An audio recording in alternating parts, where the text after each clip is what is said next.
Thank you for the opportunity to rise and debate Bill C-10, proposing amendments to the Air Canada Public Participation Act. I would like to take a few minutes to explain why the Government of Canada believes this is an appropriate moment to modify the almost 30-year-old Act. Let us first recall that the Air Canada Public Participation Act's primary purpose was to convert a Crown corporation into a thriving and competitive private corporation in an industry that is characterized by aggressive competition, strong cyclical business patterns, and sensitivity to external shocks. The Air Canada Public Participation Act was brought into force in 1989 to provide the federal government with the legal framework to privatize Air Canada. It also required the airline to have provisions regarding where it carried out its maintenance, the use of official languages, and where its headquarters would be located.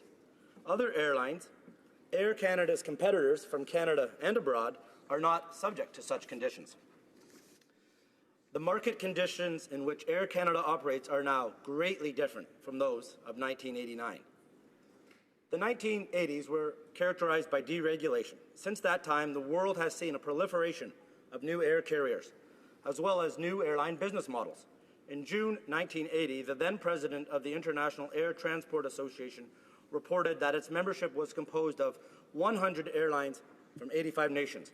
Today, its membership is composed of 260 airlines, Madam Speaker. In short, the air carrier marketplace is now much more competitive, and this is a good thing. It benefits travelers, and it pushes the airlines to be as efficient as possible. However, we must ensure that our carriers are able to compete themselves, or we risk limiting Canadians' connectivity, and we threaten the economic viability of these carriers in Canada. The Canadian marketplace has also evolved. By the end of the 1990s, Canadian Airlines International ceased operations, reducing the extent of competition.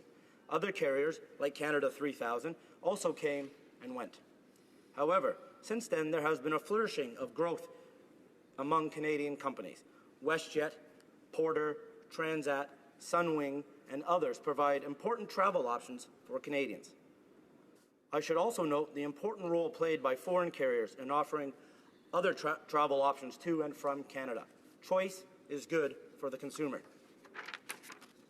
And Air Canada continues to provide vital connectivity both within our vast country and also to the outside world. It also is an important source of employment and opportunities. Our air sector has also weathered some difficult times, including the tragic events of 9/11, global pandemics, and the recent economic crisis. Yet it continues to robustly offer service options to Canadians. In short, we have come a long way since the 1980s, when the government of the day created this law. The Air Canada Public Participation Act has clearly achieved its primary objective of successfully privatizing Air Canada. Furthermore, many other aspects of the Act remain relevant, but given that times have changed and the air transport sector has evolved, it is also important to ensure that this statute remains up to date. In particular, the provisions of the Act that deal with aircraft maintenance risk hampering Air Canada's competitiveness by limiting its ability to organize its activities in a way that responds to the evolution in the air sector. Furthermore, given Air Canada's role in providing Canadians connectivity, this could also impact on the overall competitiveness and cost of air transport throughout the country. And this leads me to my second point, which is about economic opportunities for Canada's aerospace sector. Air Canada and Quebec have indicated their intention to end their litigation regarding the carrier's compliance with the Air Canada Public Participation Act. This announcement came on the heels of Air Canada's declared intention to purchase up to 75 Bombardier C-Series aircraft and to ensure that these planes will be maintained in Canada for at least 20 years, as well as to collaborate in the establishment of a world-class centre of excellence in Montreal. Furthermore, Air Canada will also be facilitating the creation of a centre of excellence on aircraft maintenance in Manitoba, and we understand that this had led the government of that province to agree to discontinue litigation. The Air Canada-Quebec agreement will allow the carrier to benefit from cutting-edge aircraft technology produced here in Canada. It will also result in significant benefits for the aerospace industry, including aircraft maintenance right across the country. This is the sort of investment that the aerospace sector needs. Quebec and Manitoba have accepted that these conditions create a context in which they no longer feel the need to pursue the litigation against Air Canada. These developments provide us with an ideal opportunity to rethink our approach and look for opportunities for improvement. Federal officials have identified specific concerns around the maintenance provisions of the Air Canada Public Participation Act because they create challenges for Air Canada's ability to be competitive. Specifically, they prevent Air Canada from doing what other carriers do, which is to organize its supply chain to optimize efficiency. The intention of Air Canada, Quebec, and Manitoba to discontinue the litigation creates an appropriate context to modernize the Act and indicates that the parties are working together towards a similar objective, the growth of Canadian prosperity.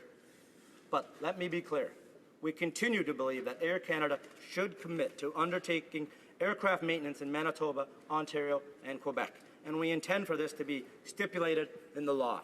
However, we need to provide Air Canada with the flexibility to meet these requirements to compete in an evolving global marketplace.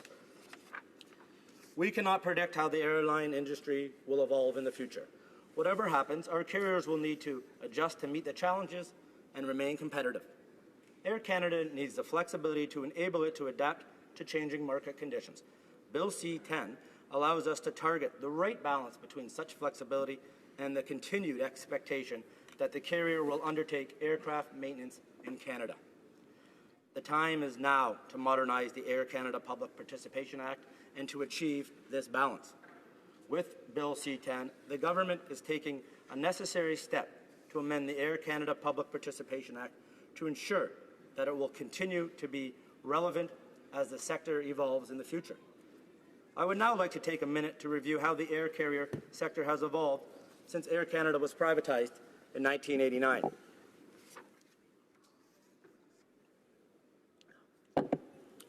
Colleagues, there have been some fundamental shifts in the last 30 years.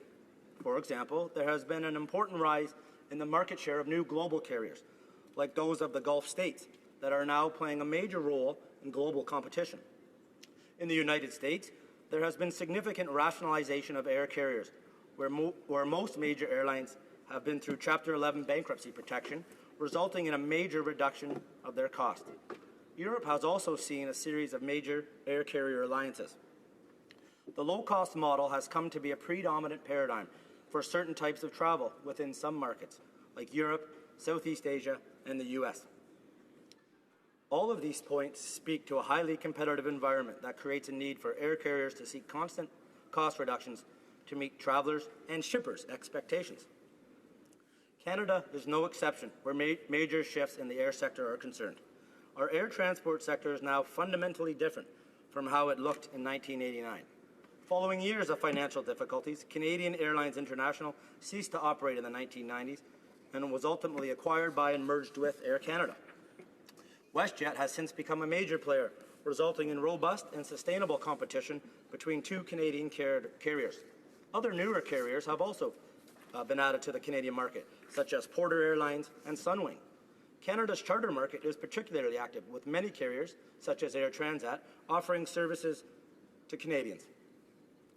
Air Canada itself underwent a major restructuring in 2003 and 2004 under the provisions of the Companies Creditors Arrangement Act, the CCAA, which allowed the carrier to emerge as a healthy and viable global competitor.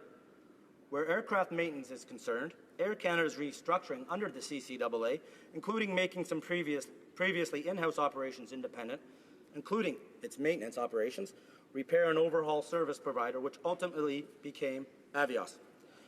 Air Canada's decision at the time was in keeping with the practices of many global carriers. The 2012 Aerospace Review noted the increasing importance of low-cost maintenance, repair, and overhaul service providers in developing countries, many of which are closer to the growing markets in Asia, Latin America, and the Middle East. While Air Canada is not outsourcing its aircraft maintenance to suppliers in developing countries, many of its competitors are. From these examples, it is clear that for a carrier to be viable in today's industry, it must be able to adapt the elements of its supply chain to manage its cost and remain competitive. For carriers, this covers all aspects of its business, including being able to determine how and where it conducts its aircraft maintenance activities. Currently, Air Canada is limited in being able to deal with market forces the way other carriers can. I am referring here, of course, to the provisions of the Air Canada Public Protection Act, and specifically to the obligation in paragraph 6.1d that requires Air Canada to include in its articles of continuance provisions requiring the corporation to maintain operational and overhaul centres in the City of Winnipeg, the Montreal urban community, and the City of Mississauga. What we need to remember is that the original intent of the Air Canada Public Participation Act was to function as a framework for the privatization of Air Canada almost 30 years ago. It also contained a number of provisions, including the requirement for aircraft maintenance, which we are talking about today. The intent was to turn a Crown corporation into a viable and competitive private company, while also ensuring that it was committed to undertaking aircraft maintenance activities in those three communities. We believe that the proposed amendments maintain the spirit of this intent by requiring Air Canada to undertake aircraft maintenance in Manitoba, Ontario, and Quebec, while allowing it to choose the nature of this work in each location to remain competitive. As you know, these provisions have been the subject of ongoing litigation between Air Canada and the province of Quebec, with intervening support from the province of Manitoba. However, on February 17th of this year, the province of Quebec and Air Canada mutually agreed to pursue an end to this litigation. The decision of the province of Quebec and Air Canada to reach an agreement has opened up an opportunity for our government to finally modernize the Act and relieve Air Canada of prescriptive obligations where its operational and overhaul centres are concerned, while maintaining the spirit of the intent behind them.